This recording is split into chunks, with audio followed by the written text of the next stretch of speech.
Yeah, so we're going to continue our discussion of quantum physics. I thought, I've sensed a movement in the force last time that people wanted to discuss more. I think because as I've already said, we probably won't spend as much time talking about it in the rest of the class with like quantum computing and quantum information. Figured it's okay to go a little bit slower in the beginning and discuss some more about quantum physics. Some of you may have seen this in other classes, but I think it's good to have everyone sort of on the same page with what these experiments that I was talking to you about last time, especially the double slit, they mean, and how we should think about them. And I think we're going to have a discussion today about that. But that's just a preview of what I think we'll be doing today. But first, let's just recall, we had several experiments. We saw that, the Young's double slit experiment with light waves. I couldn't show you the demo video, but I'm sure you've seen this. There's videos. If you want, go watch Veritasium on the double slit experiment on YouTube. Lots of good videos out there. So I don't think I need to go over that. But basically, you see that pattern of like bright and dark fringes when you shine light on two slits. And of course, with multiple slits, the pattern gets different, but it also has similar behavior. At the same time, we have evidence from photoelectric effect, and Compton effect, and various other things, black body radiation, etc., that that light also behaves like particles, right? We went over that in the last class.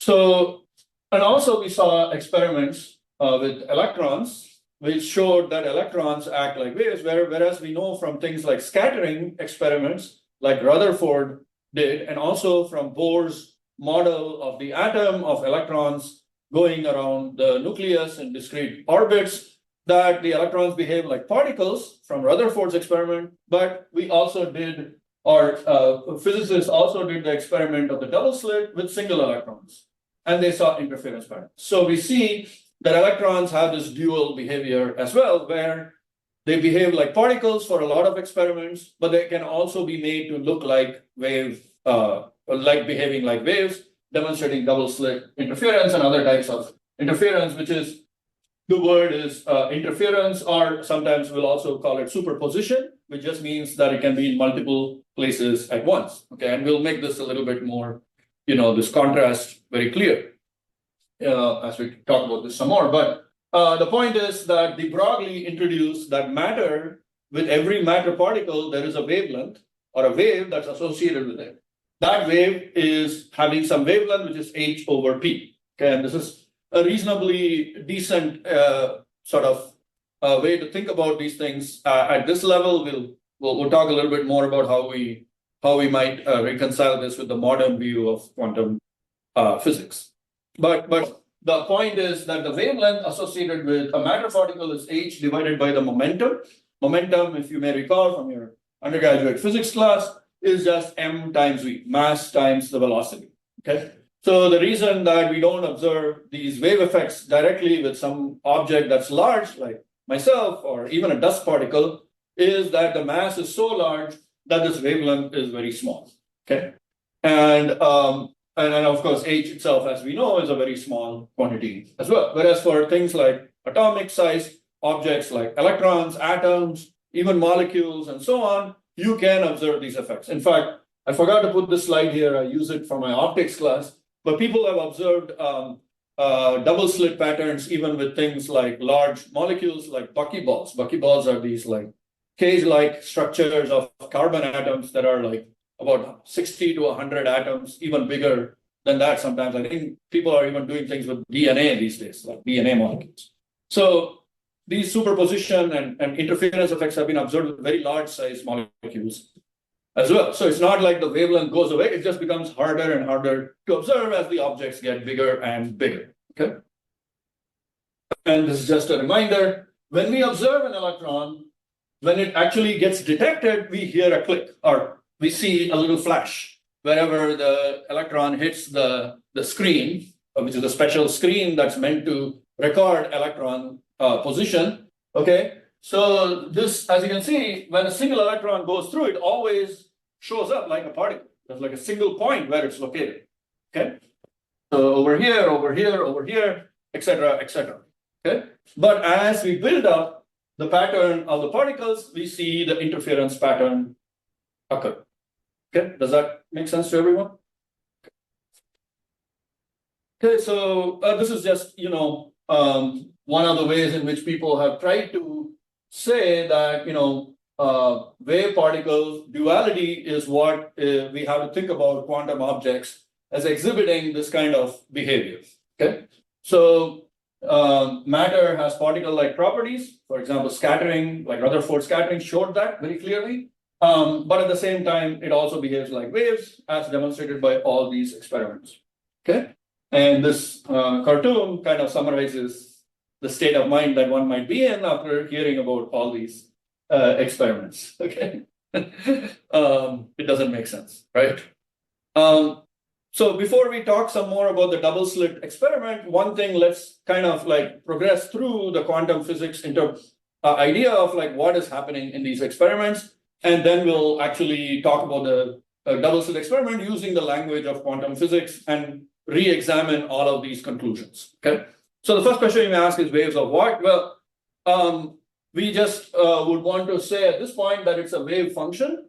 That is what is being progressing through the experiment. This wave function obeys something called a Schrodinger equation. You don't need to know about it. We're not going to solve these differential equations in this class, but you should just know that there exists an equation that governs the progression of these waves. Okay, just like there is a Maxwell wave equation which governs the progression of regular electromagnetic waves, there are wave equations similarly for like water waves, etc. All of these are described by some differential equation in physics. Okay, the one new thing that we're going to throw in for quantum mechanics is the Born rule. Okay, Max Born said that the modulus squared of this wave function gives us the probability of finding the particle at that point. So again, we have gone away from saying that we know where the particle is going to be. We can only deal with the probability that a particle will be at any one point using this wave function, and we just square that wave function. Modulus squared is because it's a complex number, but we'll get into that later. For now, you can just think of it as like a square. For most things, real numbers are fine, and we'll only need the complex numbers for some certain cases. Okay. So that is sort of the interpretation that people had in the 1920s of like quantum, how quantum mechanics works. And that was fine, but we now have a new formulation.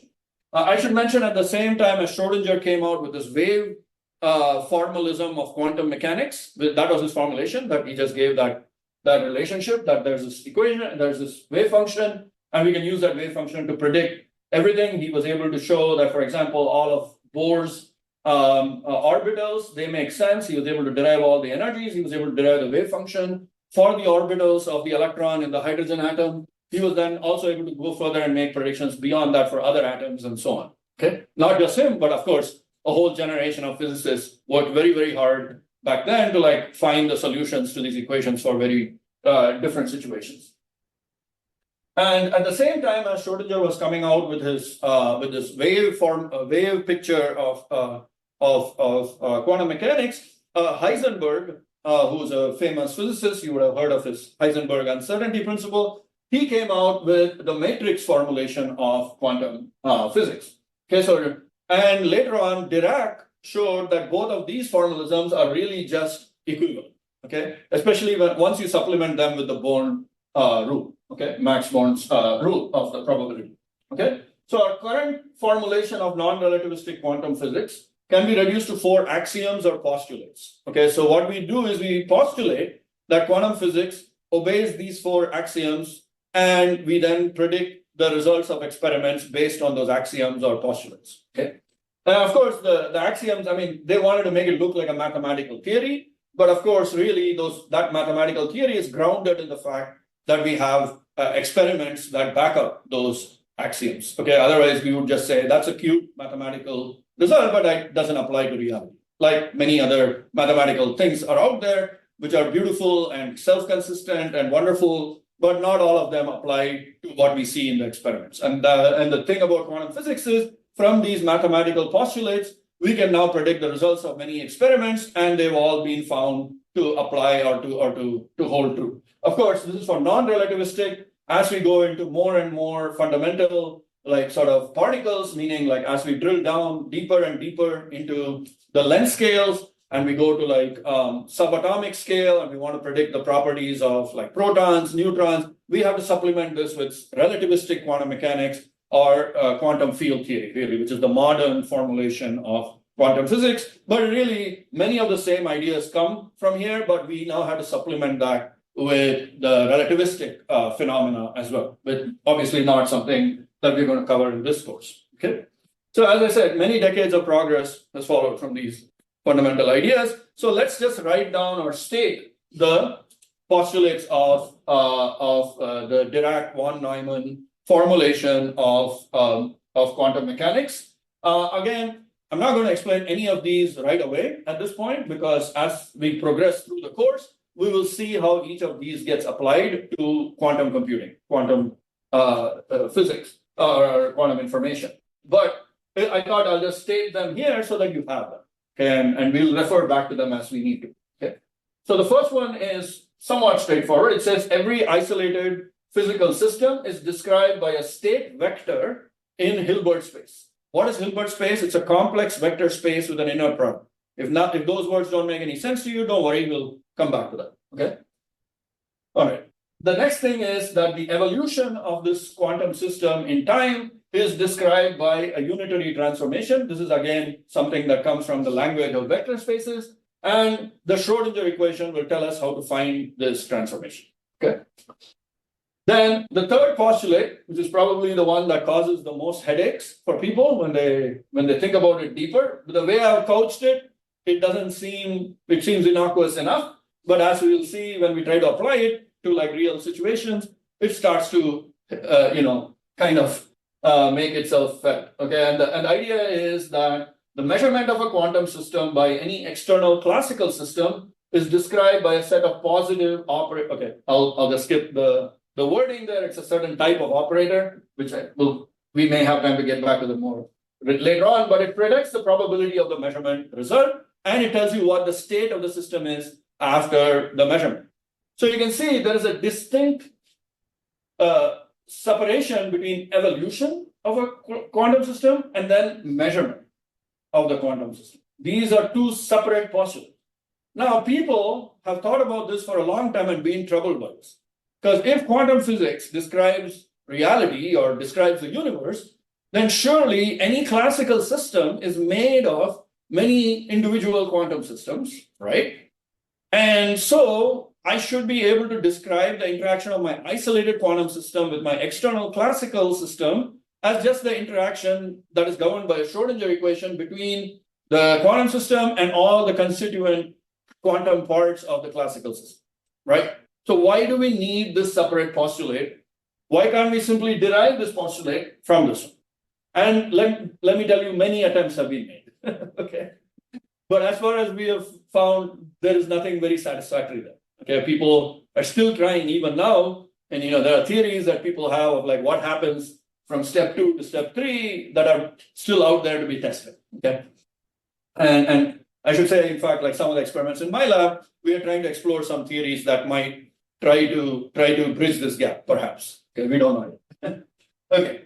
And this, by the way, is actually Born's rule, just couched in the mathematical language that people like to make it look complicated. Okay, but this is actually the Born rule. Okay, and basically, whenever we apply this in most of the situations that we are in, we will be applying it using the Born rule. Okay, but that is the full way. This is good because it gives us a general framework for more tricky measurements. Most of the measurements I'll be talking about in this course are kind of simple and straightforward, and we'll be able to describe them using the Born rule. But as soon as we start making things a little bit more complicated, then we need to have a more general framework, and that's what this is for. Okay, especially when we want to talk about cascaded measurements and things like that.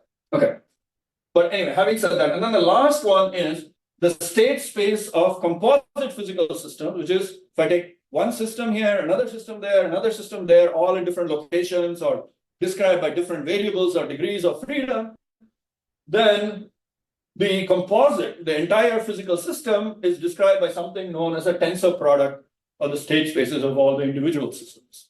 Okay, so this is our final sort of postulate, and from these four postulates, we can now start making predictions from quantum mechanics. And again, each of these, all of these really, except maybe this one, we won't have much time to go into this, but the Schrodinger equation is obviously not going to be solved in this course. Okay, but using these postulates, we will be able to understand the operation of quantum computers and so on. Okay.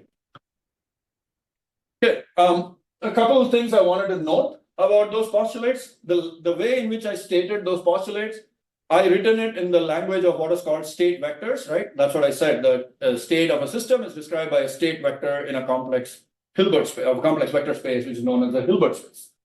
And that's easier to work with, especially for closed quantum systems. Okay. And for most of the things that we do in this course, we're going to assume the quantum computer is a closed quantum system, meaning it has no interactions with the outside world except when needed to make measurements. For example, when needed to initialize or maybe control what's going on in the quantum. What that does is it gets rid of any non-quantum effects. It makes the system look completely quantum. Okay. Of course, in reality, the reason we don't have working quantum computers right now is that quantum computers interact with the world, with the environment. And this environment is constantly making the quantum system look more and more classical. And we have to fight that constantly in the experiments. Okay. And whenever you want to describe that, when you describe what's going on in a realistic quantum system, in a realistic quantum information, quantum computing scenario, it involves something called open quantum systems that are interacting with the environment. Okay. And that requires a different mathematical language. So we reformulate the quantum mechanical postulates using the language of something called the density operator. Okay. But again, fundamentally, those postulates are exactly the same. It's just the mathematical language that we use to describe the quantum state. The state of the system is now using a different mathematical apparatus, which is called the density operator rather than the state vector. Okay. All right. Any questions so far about what I've said?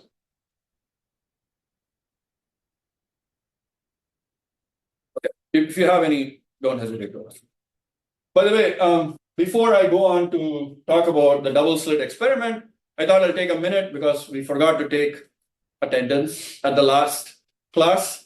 So I have put a quiz on the canvas. Let me see if I can bring that up.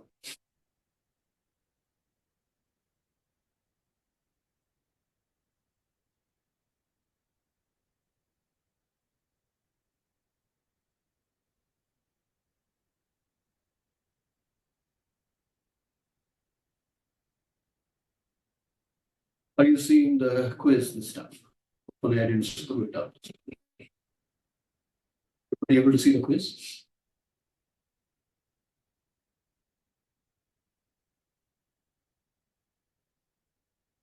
Anyone not able to see the quiz? You're not able to see the quiz? That's weird. Everyone else empty too? Okay, so other people are seeing it. Not sure what's going on with yours. Are you enrolled in the class? I know, stupid question, but I've had people who discovered too late that their enrollment didn't translate onto Canvas for some silly reason. Start. Okay, I got to log in here, so give me a second. I got to log in here to see what's going on. Give me a second.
Yeah, I'm seeing it. So, yeah, Mine says mine's been muted. muted. Yeah, I can show you the screen.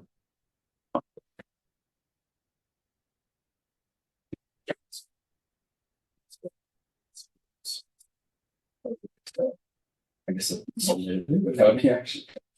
No, I didn't see any quiz statistics. So, Oh, really? yeah, it's due now, January 17th. Yeah.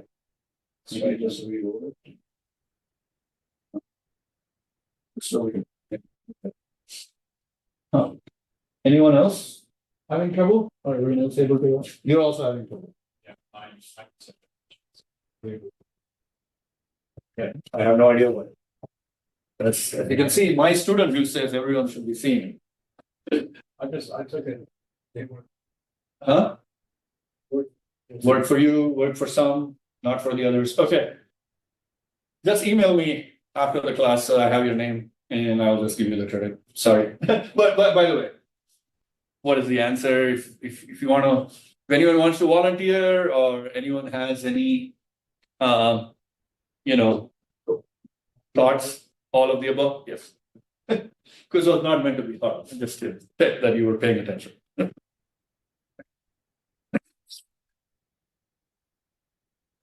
So let's check on something else. It's a problem.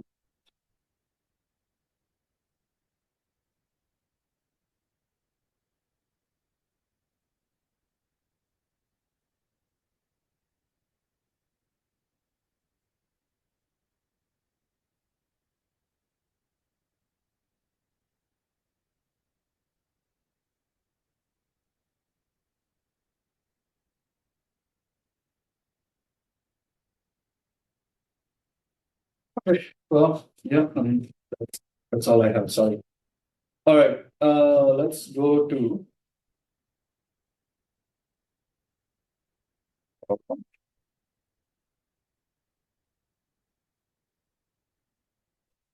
So I'm gonna sort of probably will not be doing much more PowerPoint. Well, let's see how far we get today. But so as I mentioned,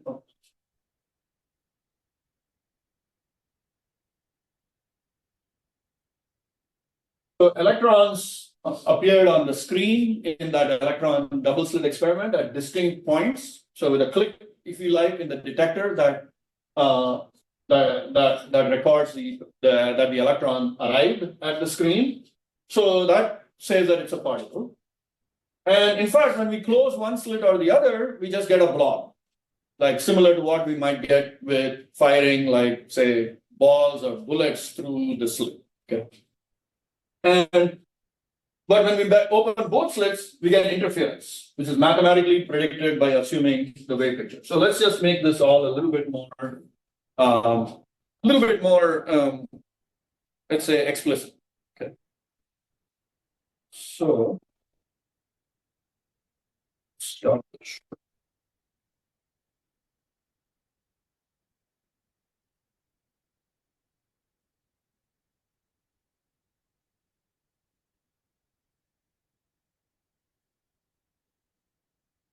So what are we talking about? So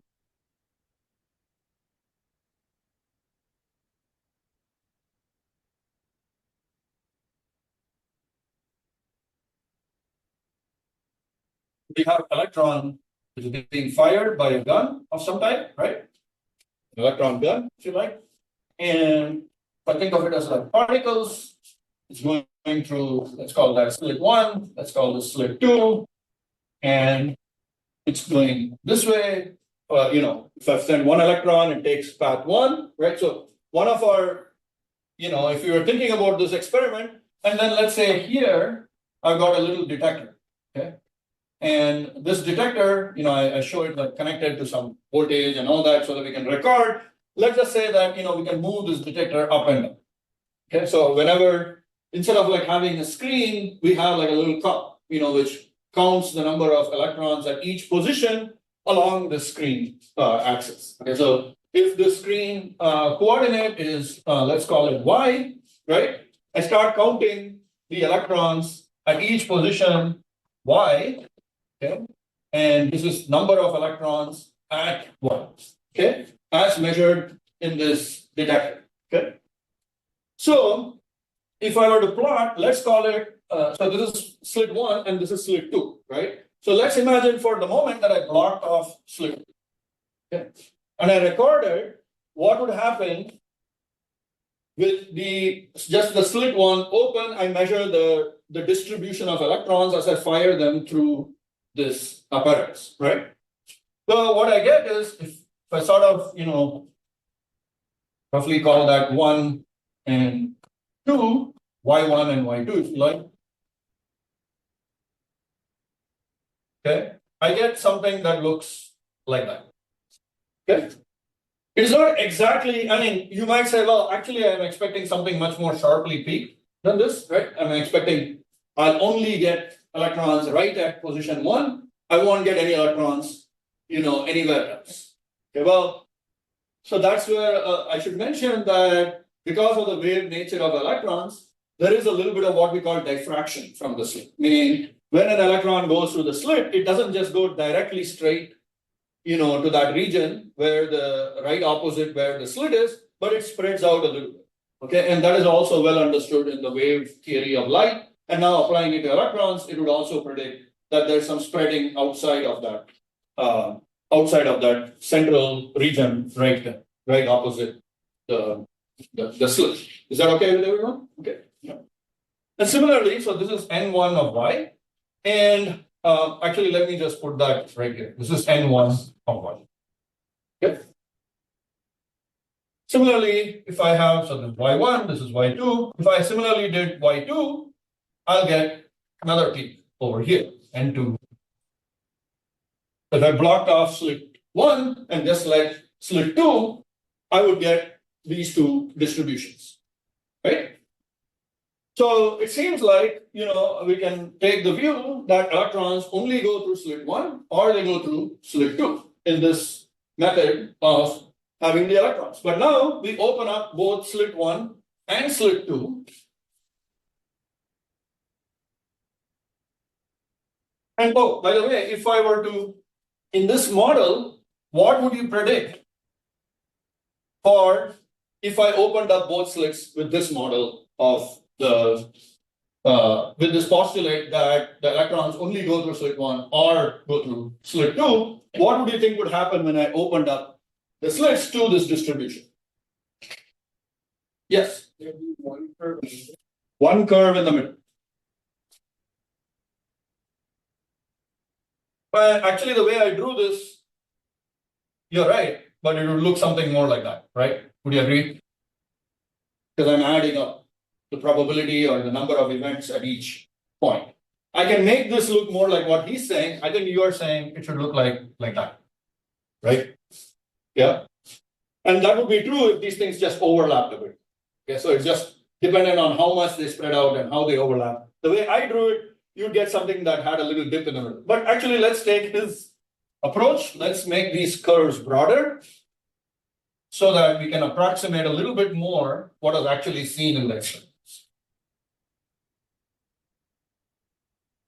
This is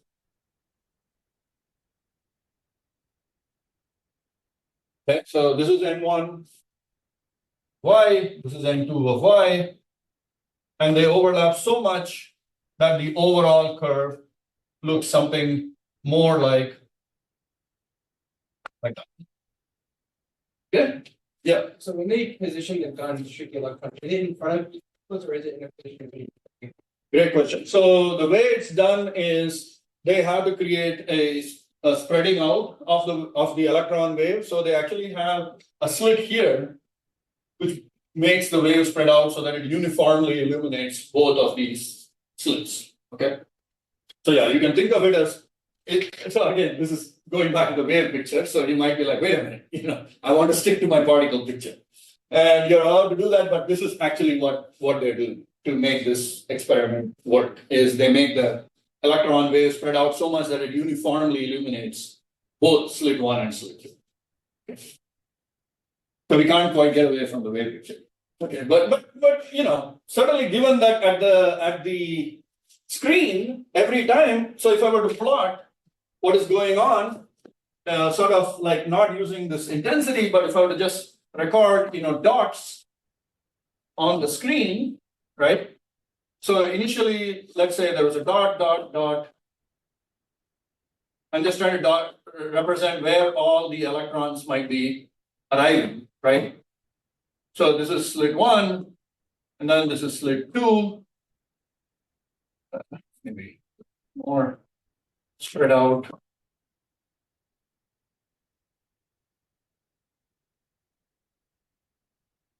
And you can see this is kind of what you would expect. The overall distribution, right? Which slit, if both of the slits are open, is just some broad featureless background, which is the sum of the distributions from the two slits, right? Everyone is with me on this? But that's not what they found, right? When they opened up both the slits, it looked like something like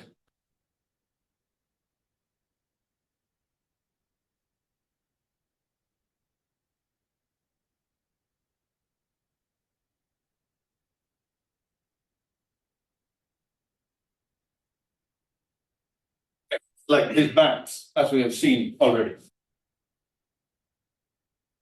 Right? That's what the pattern looked like. So if I were to sketch that using the same thing, now N12 of Y, instead of looking like that pattern there, has instead this fringe pattern over here, right? I mean, I didn't draw it going quite to zero because that's what was observed, but you could imagine this goes down all in a perfect experiment. We would expect this to go down all the way to zero. So there are places by opening up both the slits, there are places on the screen where no electrons are observed, which is weird when you think about it. Okay. In fact, let me throw it out there for all of you to think about. So what is one model you could take to explain this experiment? I think somebody mentioned it the last time. Yes. You have like a pool of water, and then you're making waves Yeah. in the water. Mm-hmm. So you're basically starting a wave between like a panel, and there are two slits in the panel, and Yeah. then basically you have two waves emerging from each of those slits, and they're going to hear each other. We can visualize how they cancel each other out. So, Great, but the problem is at the detector, I only observe an electron at a single point. A wave, I should observe it all over the screen. But when I actually get an electron, it only appears at one point. Right? So it's a particle. so like how do you account for that? How do you account for it? So you look at What is the single electron doing as it goes through the slits? Come up with some model. Let me see. Maybe we're going to revolutionize quantum physics today with some new model. I want to hear your ideas. Feel free to make your little groups over there and come up with some explanations. just like how So I certainly tried when I was an undergraduate student. So I want to give you that same approach, the thought. it's just the height of the wave would just be the part of it. That's what like tip is like. You mean just like that would be the spot where it's most like.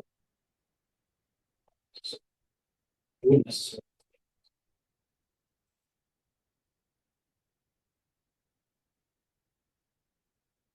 What? Anyone have a thought? Is there some other? So the proposition we started out was that electrons go through either slit one or slit two.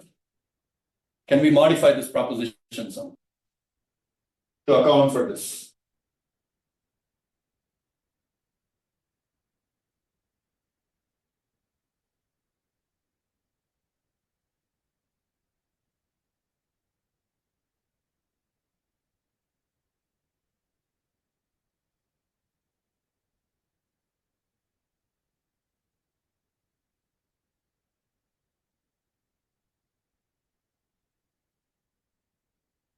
What if these electrons could go through both slits? maybe the electrons sometimes. I didn't hear this from anyone. Why am I talking about my ideas? Come on, someone else come up with the idea. They go through both slits. Okay. But At the same time? yeah, but it's like, isn't this superposition? Where it's two Maybe. places at once and then. Still trying to think of the electrons as little balls or bullets.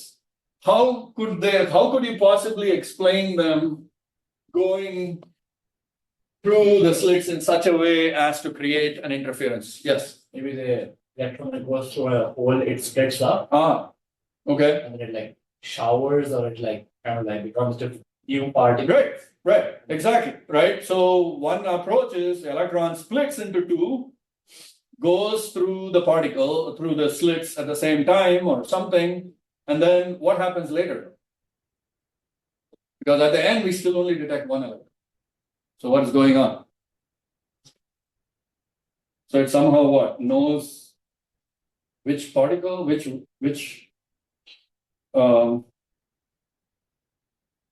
slit? Right, possible?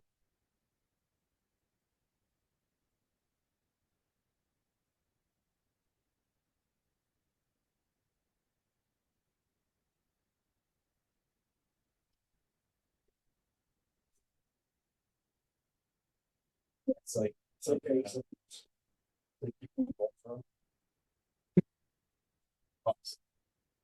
What is that? What is that? Sorry, I was hearing some Voltron. Wait a minute. Now my kids will be interested. Voltron, okay. Let me hear the Voltron explanation. Okay, so electron turns into like a mist. Okay, Bunch of very nice. A electrons, mist, I like it. the mist goes through. Okay. And once all like the mini mist particles hit the back wall, wherever most of them are, like everybody probably There's more mist. congregate.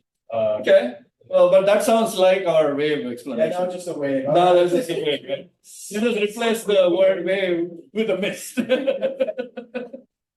Okay, well, I have a theory, right? So my theory is the electron goes through slit one, goes through slit two, like loops around, right? It does like little circles or whatever, and then it goes and hits the detector. Maybe there's some way in which it go when the slits are both open, it can go through, it goes through both of them and finally reaches the screen, right? I mean, that seems to me like, that was literally one of the explanations I came when I was a student, right? How anyone else come up with that?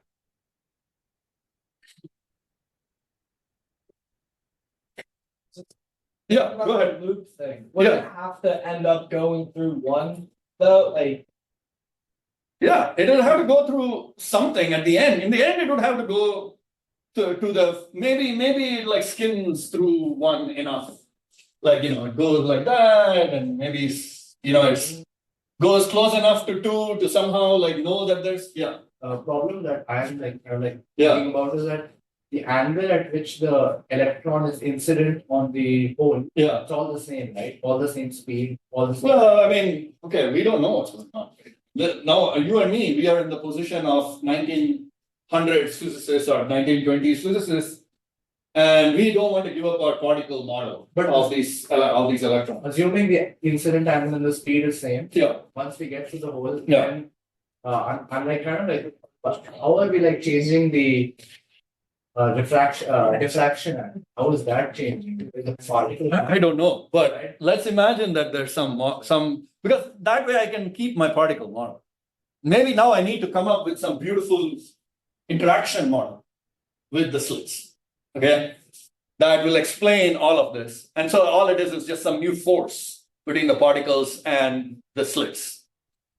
Yes. I have an explanation for the mist now. Okay. Mist explanation coming back. Okay, yes. So the mist. Yeah. Whenever the electron becomes electron mist. Yeah.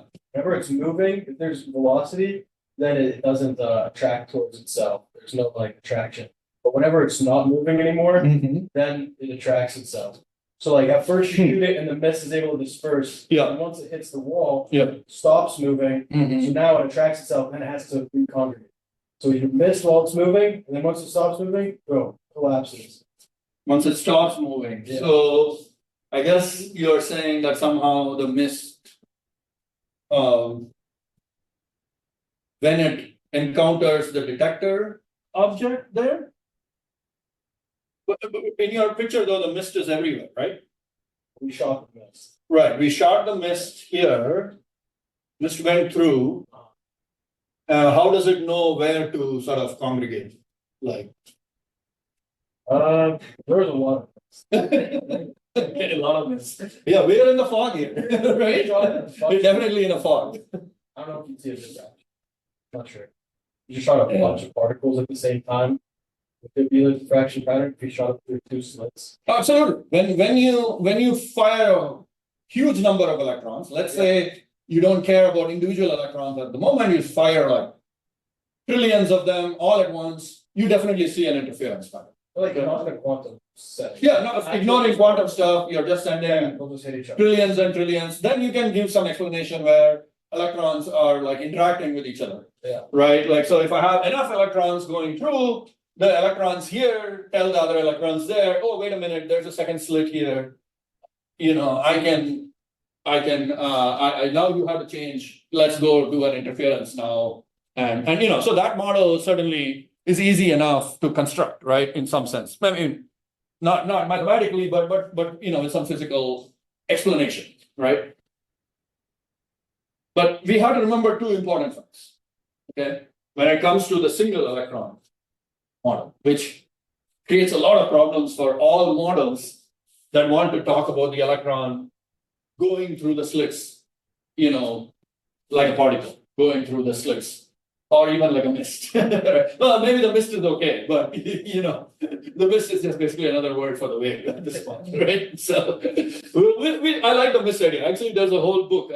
Terry Rudolph has written this book called Q is for Quantum, which you know I encourage you to read because it's a wonderful way to treat quantum physics without too many equations and stuff. You know, but you don't have to read it. I'm just saying if you want to. Where he actually refers to the qubits as like being in a mist. Okay, so there you go. you were on the same track as Terry Rudolph, who's a very brilliant quantum physicist. Okay, okay, but coming back to my point, there are two facts we have to remember.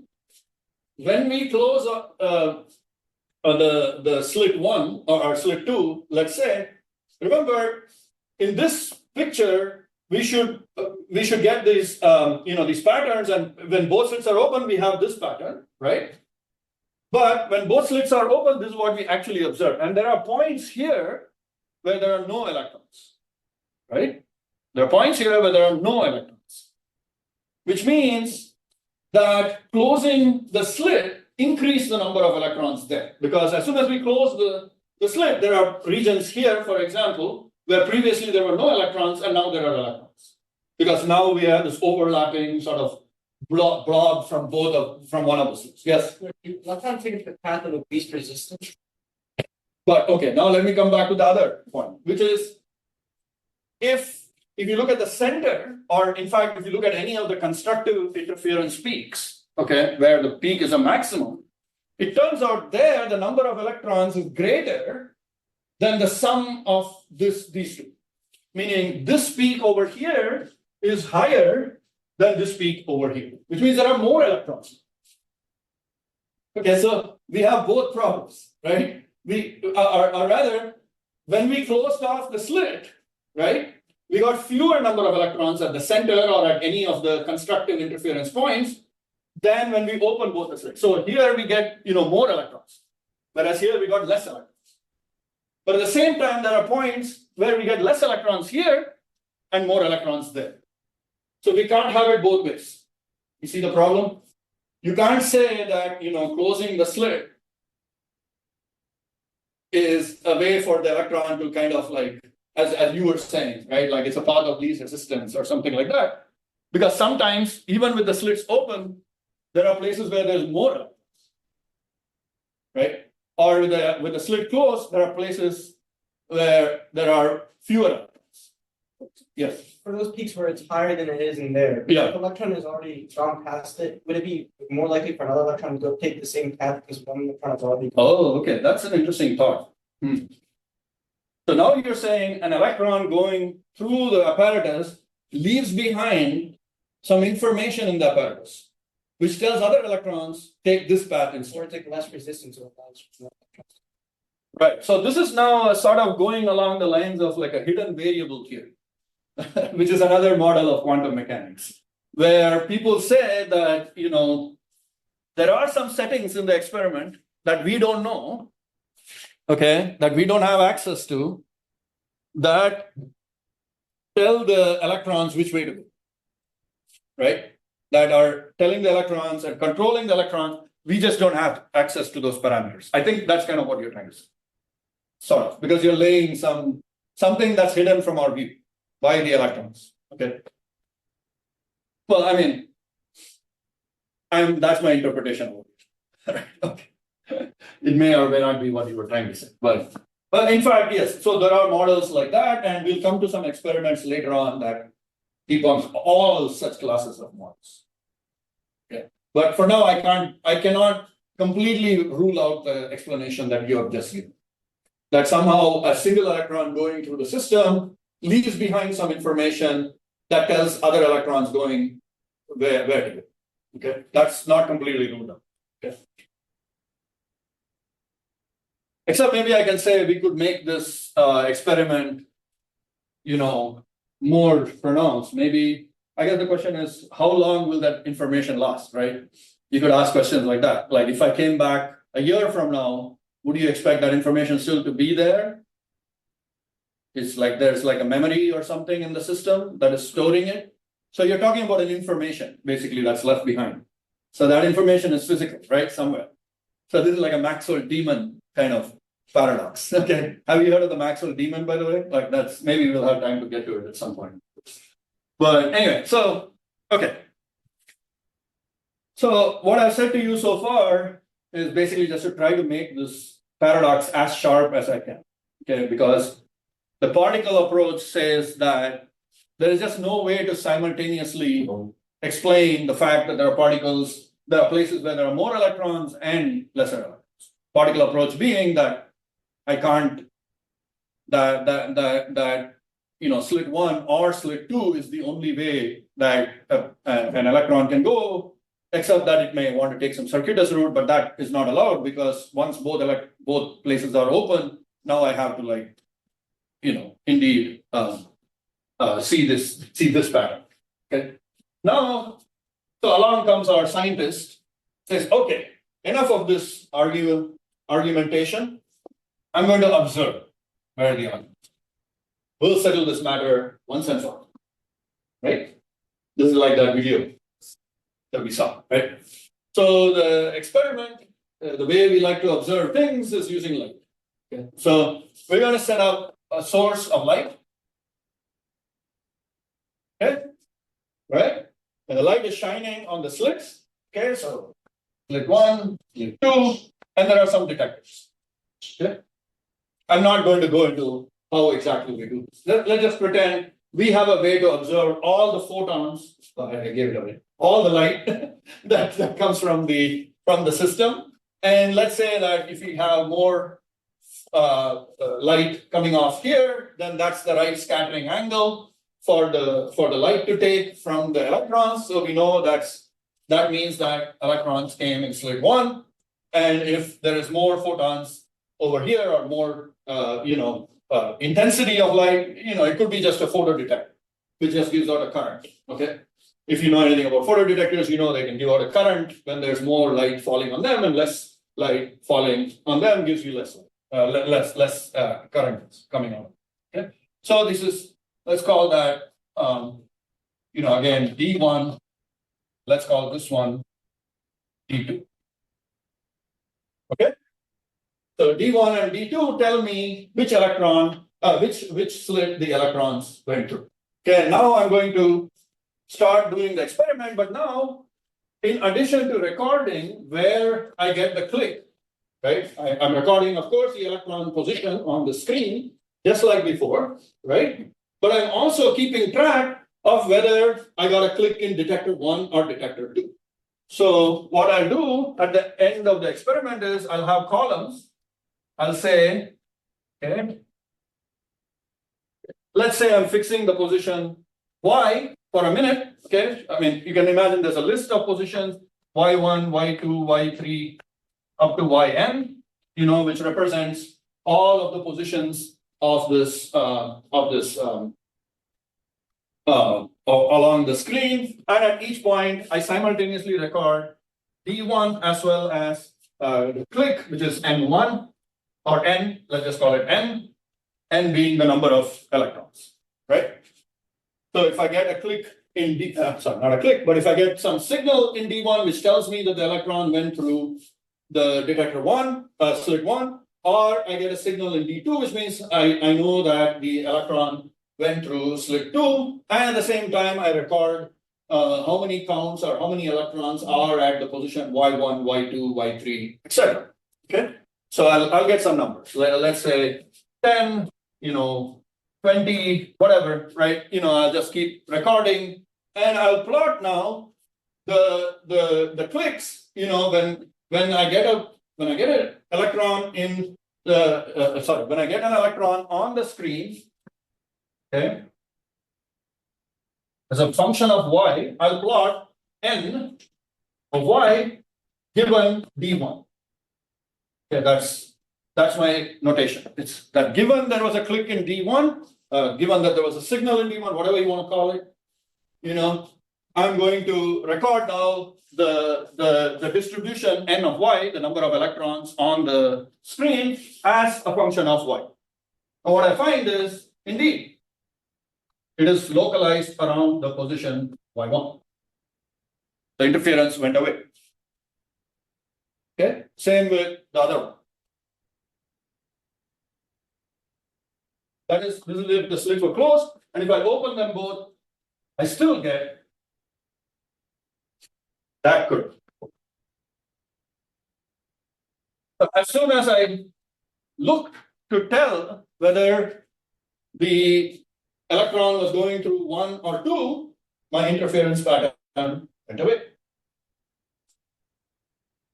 This is that paradox that video was talking about. Okay. So it's as if the electron knew that we were watching, right? This is what the video put it, right? Okay, you said you're an experimentalist. Tell yourself, there's got to be a way that I can recover this interference pattern. What could I do with this light to maybe any thoughts? I'm an experimentalist now. I want to recover my interference pattern somehow. What could I do to recover? I see this weird thing happening. As soon as I start shining a light on it, as soon as I shine this light, I'm very clear it's in 1 or 2. Now suddenly all my interference goes away. Yeah, yes. I'm sorry. What is your name? Irvin, Arvind. Yes, hi, Arvind. could Yes. you use like a different observation method besides like? Well, sure, but why not light? This is the famous thought experiment idea. What is simpler than shining light to see where something is, right? We do it all the time. Okay. Yes. What could we do with the light? That's the handle I have to play with. Okay. Yes. Where are we pointing the gun? Just pointing it straight and. Yeah, don't worry about the gun. The gun is exactly the same as it was for all the other experiments. Can we move the light closer to the gun? We move this light over here. Yeah, can we take our measurements sooner? So you want your light? Well, how is that going to tell me whether it's going through slit 1 or slit 2? Remember, our problem is we don't know which slit the electron took. So we need to know which slit the electron took, which path the electron took. That's what we're trying to find out, right? I just look at the trajectory, like see if it's more on the left or the right. Like we still like with next 2 beams. Yeah. See if it's going. I know that it collapses the waveform. If we do it sooner. Well, no. You don't know quantum mechanics yet. No, you don't. You can't. You can't go to quantum mechanics.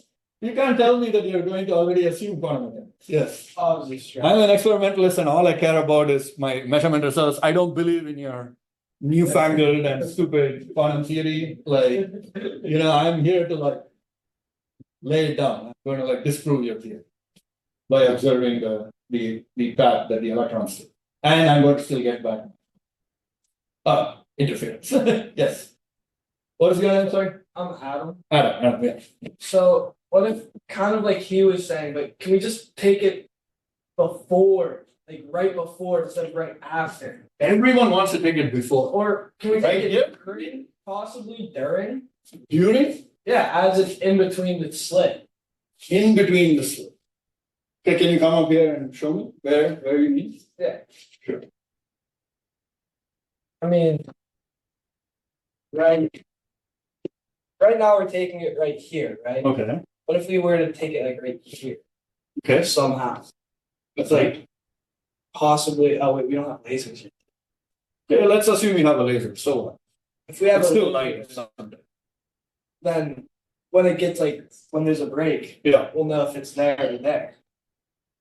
But what's different from this scheme? It's while it's in between the slit. I don't know. Maybe it'll show a different result. Maybe We're we'll experimentalists. we try. We have to try. We have to try. Okay. All right. Yes. What's your name? One. I'm Yassine. Yassine. Yes. Okay. Go ahead. We check one of them. Okay. So you just want to shine on one, and by elimination, you assume that it must be going through the other. Yeah. Sure. That's I think equivalent to what I just said. Yeah. Assuming that there are only two paths for the electron thing. The reason I want to do it on both is what if the electron could do something more weird with that. So I want to eliminate that possibility completely. So I make sure I know which path it took every single time. Either one or two. Anyone from the back there? I'm not hearing from you. Feel free to talk to your group member, and like come up with an idea. You are an experimentalist. You want to come up with a way to know whether I'm in one or two, and I want to still see if there's a way that I might be able to recover this interference pass. I started with like this bright light, and I'm shining it on the slits 1 and 2, and I'm finding out where the electron is going from, whether it's slit 1 or slit 2. Okay. So if I was an experimentalist and I had various knobs, you all fiddled with things in your home or whatever, like when things aren't working, what do you fiddle with here to like try and make the experiment work? I want someone from back there. Sorry, I love your enthusiasm, but let's get some of the other people involved. So, if you feel shy to talk on your own, talk to me. Yes. Faster. Okay. Faster means more electrons at a time. I think, I was gonna suggest either or. Either or. Maybe you could find two. Two at a time. But now I go back to my old problem that, oh no, now I don't know if it's because electron 1 talked to it and told it which way to go. But Which I don't want. I don't want it. measure, you're detecting, you have detectors on your slit, right? Yeah. But No, but the point was, remember that we already said that the experiment works with a single electron going through. Because when a single electron goes through, we get those like little dots where each electron landed. Let's assume I'm a good enough experimentalist to eliminate the possibility that there are two electrons in the system. Okay.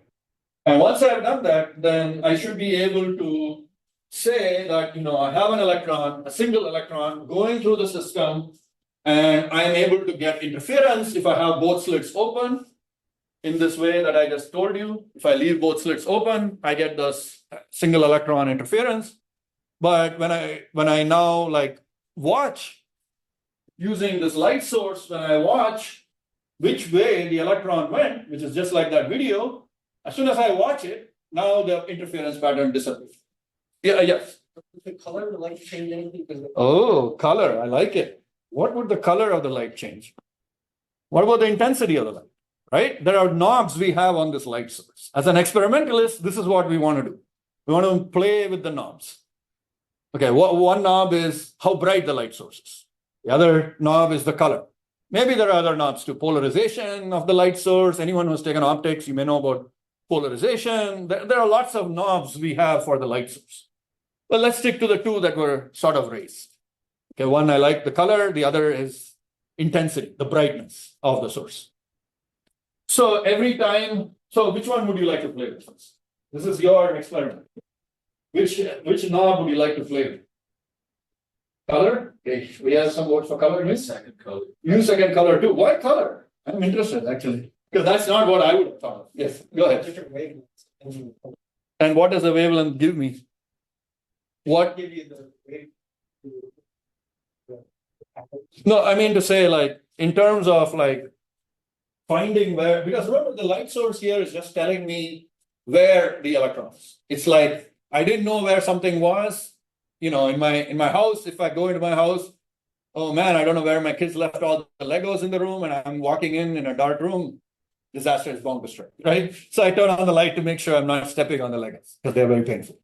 Okay. Yeah. The wavelength can give us the momentum, right? Wavelength will give me momentum. Very nice. Okay, momentum of Particle. the wavelength. Okay, so good point. Okay, so the wavelength I was telling you about, that's the de Broglie wavelength, right? So that is for mass particles. That is, particles with mass have h divided by p, where p is the momentum. You can write a similar equation for photons as well. I guess you kind of skipped a couple steps. In the classical theory of light, as I reduce the intensity of the light, you're telling yourself like, oh, maybe I'm disturbing the particles too much. You know, if I have a very bright light, that's maybe disturbing the particles. Let's dim the lights, right? If I dim the lights, now I'm not maybe disturbing the particle, maybe I'll retrieve interference pattern. So that's one approach, one way of thinking about it. The other approach is the color, okay, which I like, because you already know a little bit of quantum physics, and you know from de Broglie's principle that there is a wavelength associated with the photons. Photons are the particles of light. In fact, the wavelength of photons is just the wavelength of the light, the color of the light that you're using, okay? And the color of the light does have a momentum associated with it. This is the momentum of the photon that is kicking the electron over here. Okay. So if P equals h over lambda, right, which is the momentum of the photon that is kicking, this is the P photon,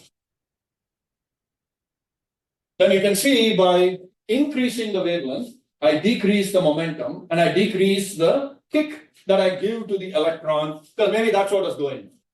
The electron was getting kicked by the photon, and that kick was too big with the color of light that I chose. That's why I must go to a longer wavelength photon. Maybe we go to like infrared or microwave photon or radar photon. Okay, whatever. That's certainly an option. There's a problem with it. Do you know what the problem is?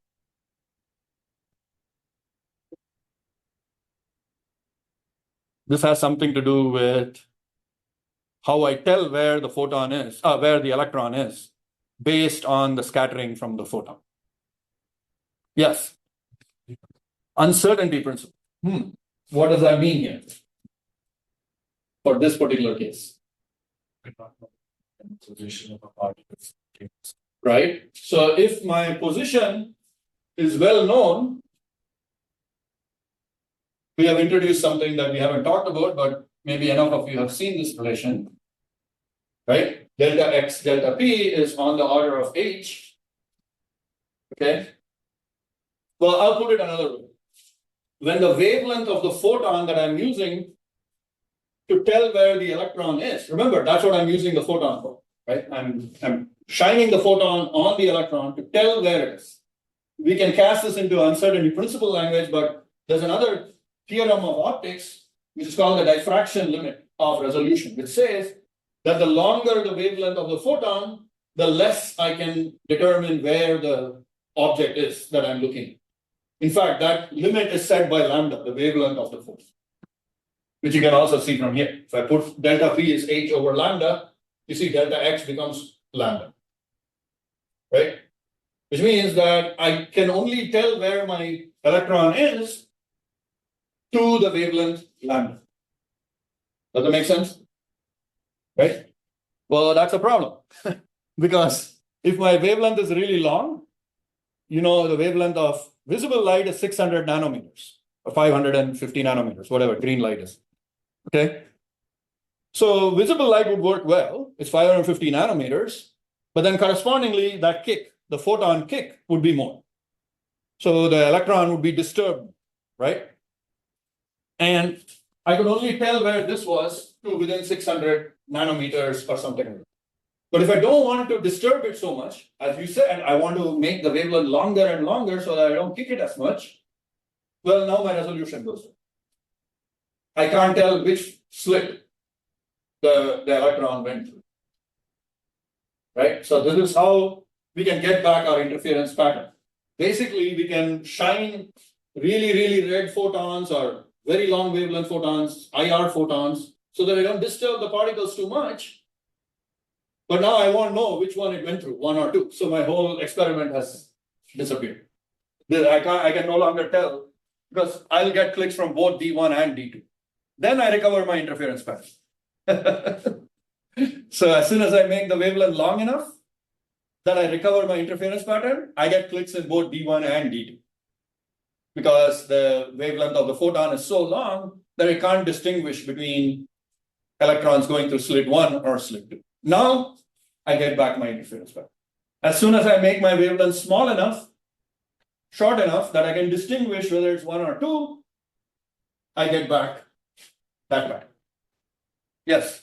What if we add another film or another block? Then we add like 2 more slits. Okay. If we don't put the measuring device there, Okay. would we recover our diffraction pattern? Where would I put So after the first, okay. So let's say I put my measurement pattern. You mean? yes, just Okay. I put my measuring device. And I know which one it goes through. and you just duplicate. I duplicate now without any without the any measurement Yeah, device. yeah. I'll get back my interference. Yeah. Of course.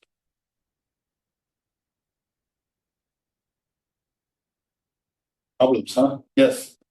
What if you remade it so then you were only capable of getting positive detection on one of them, and then you also like added in another slit. So it has the possibility of going through one of them and getting detection. Please come and sketch your proposed experiment. We shall write a proposal to the NSF and see if we can get funded for this. Somebody definitely. You can add like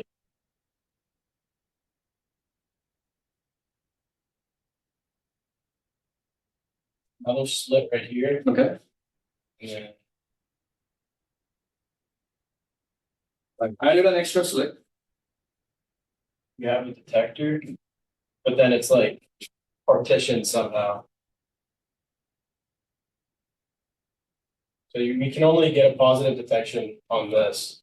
Okay. So then after it fires, either you get a positive detection, and we know it came through here, and then I'd assume that we would get like some distribution right here, like centered around this. Yeah. But then the other possibility is that it goes through here, and then it would get diffracted. Okay, so now you're saying I don't know whether it's going to slit 2 and 3. I don't know. Yeah, I'm not sure if it would go through that. And then even if we didn't have this one, then we could assume that it just went through that. Then I guess we would just see a single. Or would even though we didn't detect anything here, would the wave still have traveled through? I know we don't know about waves yet, but would the wave function still have went? We know about waves. We believe that light is waves. Yeah. And we believe that electrons are particles. And never the twain shall meet, right? That's our. Yeah. I'm holding on to that, man. I got my classical physics and I don't want to let go. I got a death grip on it, okay? I don't like this newfangled science Einstein didn't like quantum physics, okay, right? So, hey, I didn't mean to make light of your thing. I'm just trying to say, what is it that you expect to see with the 2 slits that are not being measured? Is that your point? Yeah, I guess we'd see 2 different patterns. See a diffraction on the Right. top and then. Yeah, exactly. As you predicted, if I don't know exactly as you said, like I would get, perfect, regular pattern like this over here, and then over here, I'm going to get interference pattern. Yeah, exactly. Then if exactly if it was only 2, Yeah. if we took out the middle one and then you separated it, so you only have the possibility to get detection right here, would it still would it still interfere? Say that again. Okay, so we don't have anything in the middle. it's Okay, just- no slit. Yeah, Okay. we only have a detector on one of them. Right. Would there be any chance to see a diffraction pattern? And is there a second slit or no second? There is a second slit, but There is a there's second detector there. Yeah, But no detector there. yeah. Well, I mean, the problem, I mean, all you've said is, okay, now I think you've gone back to what you were saying earlier, which is, I only measure slit one. I don't measure slit two. My assumption is the electron can only go through slit one or two, but a good experimentalist never wants to leave that uncertainty. Because as I said, what if the slit took some other path out of the way, and went around and did something weird? So I want to make sure I control all the variables in my experiment by making sure I know which path it took, one or two. And I don't care about any cases where I don't get a click in one or two. Okay. Maybe there are some clicks in there that on the screen that come from electrons that don't take 1 and 2, because my experiment isn't perfect. There will be something, but I ignore all those cases. Okay, and I always get back this path. Okay, well, we are kind of out of time here. I'm happy to. I have more to say here, by the way. Okay, but by the way, I should also mention the whole idea of like reducing the intensity. Right, we didn't talk about that. Okay, so suppose I keep the color the same, I'm happy with my setup, right? I'm happy with the setup where I'm able to find the particle in position 1 or position 2, detector 1 or detector 2. But I say, okay, let me just lower the intensity. Let me dim the lights in the room all the way down till almost 0, right? Now I'm not disturbing the particles as much, right?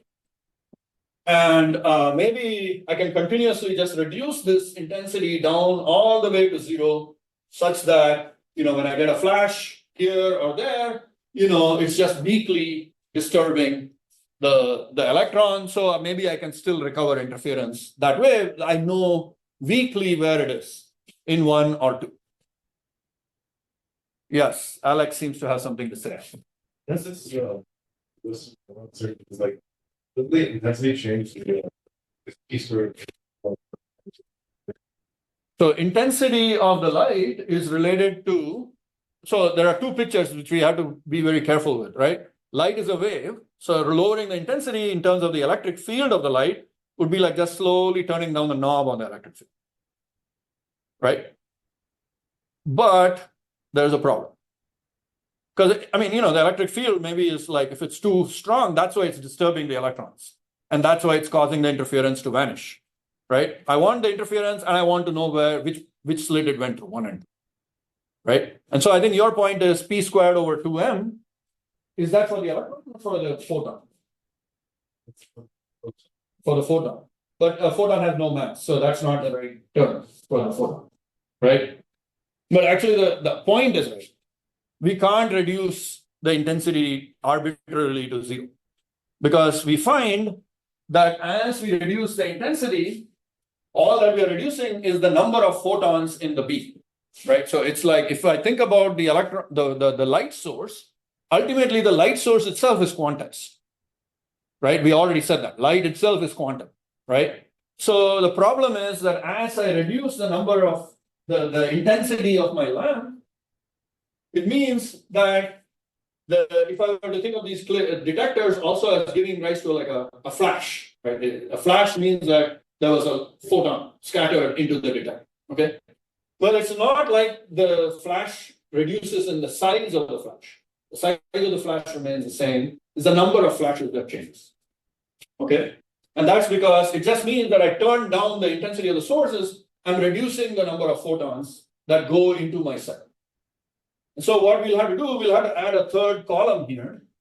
So there will be column 1, which is I get a flash in detector 1 and I detect the number of electrons on the screen. Flash in detector 2, I detect the number of electrons on the screen, and no flash. And the number of electrons. Because if as I reduce the intensity of my light source, the number of photons goes down. That means sometimes electrons will go through and will not be scattering a photon from the light source. So there will be a lot of situations. In fact, as I turn it down almost to 0, right? There will be, it's like saying that I don't know where the electron went anyway, again, because I can't go below this fundamental unit of the photon. All I can do is reduce the number of photons that go into the cell. And the kick that each photon gives goes back to your point. The kick is always determined by the lambda, which is why the idea of changing the color is actually a better idea than changing the intensity. But you should also understand that intensity doesn't help you either. Because all that intensity does is add an extra column where I don't get any flashes, any detector clicks in the D1 or D2. And if you plot it, no surprise, if you plot the N when there are no flashes in detector 1 or 2, guess what you'll see? The diffraction pattern. Interference pattern, exactly. You'll recover this. So as soon as you don't know again which, because you didn't detect a flash in either D1 or D2, now you recover our interference pattern. Okay, now everything is back to the way that we had before we knew what was going on, whether it was going to D1 or D2. As soon as we know whether it's in D1 or D2, the interference goes away. Okay, so what is the summary of all this? I mean, obviously, it's very confusing. It's, yeah, go ahead. How does the visible light that's surrounding it, like, not affect? Well, let's assume that we have blocked off all of that. I mean, yeah, there's no way the experiment would work if you were just constantly shining light on, right? So as a good experimentalist, you've already put everything in a dark box, reduced all the background to zero, isolated the electrons from like gas molecules, because the experiment that was conducted was done in a very high vacuum chamber, Actually, even your cathode ray tube monitors, have you all seen a cathode ray tube? I'm just wondering actually. Now that I realize I'm old enough that I've seen cathode ray tube TVs and oscilloscopes and so on, but maybe you folks have never seen that. Has anyone, have you seen cathode ray tubes? Who has seen a cathode ray tube? Okay, couple of people. The rest of you, oh my gosh. That is very okay. I'll have to bring in a picture. Well, go ahead and Google cathode ray tube. You'll see. That's how TVs used to be in the past, and also oscilloscopes and everything else. But they work by taking an electron in a high vacuum and scanning it across a screen. Yeah. All right. I'm going to stop here. We'll continue this discussion on Fridays.